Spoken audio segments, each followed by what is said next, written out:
এই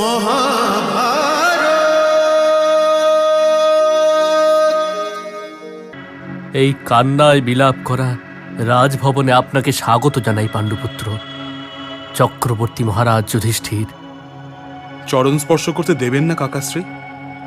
আগে ভিতরে গিয়ে আপনার জ্যেষ্ঠ পিতাশ্রীর চরণ স্পর্শ করে নিন। আমার চরণ আর কোথায় পালিয়ে যাচ্ছে পুত্র? আসুন বাসুদেব। আপনি কেমন আছেন মহাত্মা বিদুর?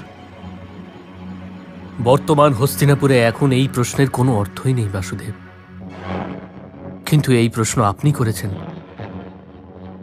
তাহলে হয়তো আমারই বুঝতে কোথাও ভুল হচ্ছে, কারণ আপনি তো কোনো অর্থহীন কথা বলতেই পারেন না। হে বাসুদেব, আমি এটা জানি না যে আমি কেমন আছি, কিন্তু আমার হৃদয় ওই শোক ভবন যেখানে কেউ শোক প্রকাশ করতেই আসেনি। আমার একটা প্রার্থনা আছে যে জ্যেষ্ঠ ভ্রাতাশ্রীর সঙ্গে আগে আপনি দেখা করুন।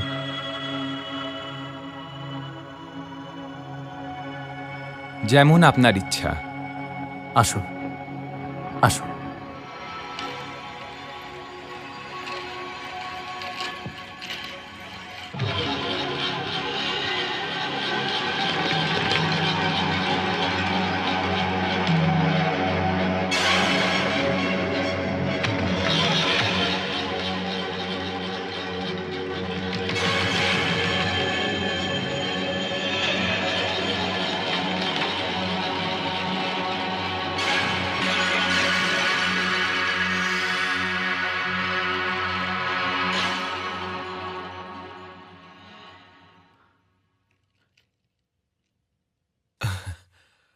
একজন একজন করে এসো, যাতে তোমাদের পদধ্বনি বুঝতে পারি।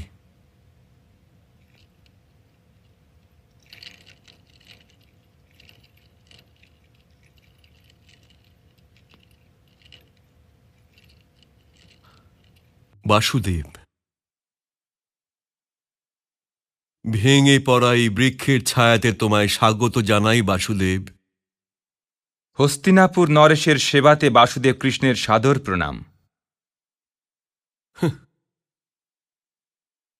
আমি ভেবেছিলাম যে প্রথমে তুমি আমার পুত্রদের বীরগতি প্রাপ্ত হবার জন্য শোক প্রকাশ করবে।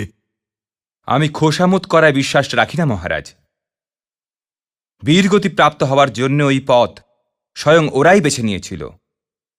আর তাছাড়া শোক প্রকাশ করাতে কষ্ট তো আরো বেড়ে যায় মহারাজ। আমাকে বারবার মহারাজ বলে কেন ডাকছো? তুমি কি এটা জানো না যে যুদ্ধতে আমার পরাজয় হয়ে গেছে? মহারাজ তো এখন আমার প্রিয় যুধিষ্ঠির।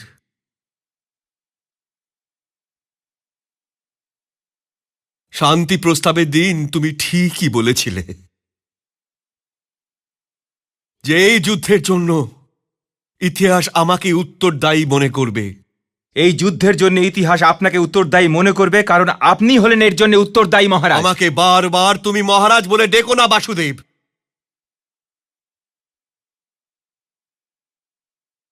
যখন আমি মহারাজ ছিলাম তখন আমার ডান দিকে জ্যেষ্ঠ তাতশ্রী বসে থাকতেন, তারপর আচার্য দ্রোণ, তারপর কুলগুরু কৃপাচার্য। যুবরাজের স্থানে আমার প্রিয় দুর্যোধন বিরাজমান হয়ে থাকত। আর রাজসভা আমার শতপুত্রের উপস্থিতির অমৃতের দ্বারা যেন কলসের মতন ছলকে ছলকে উঠত। এখন যদি আমি মহারাজ হইও, তবে কোনো এক শূন্যতার মধ্যে, কিন্তু এই সিংহাসনের উপর অধিকার আমারই ছিল বাসুদেব। আর আমার পর এই সিংহাসনের উপর আমার দুর্যোধনের অধিকার ছিল।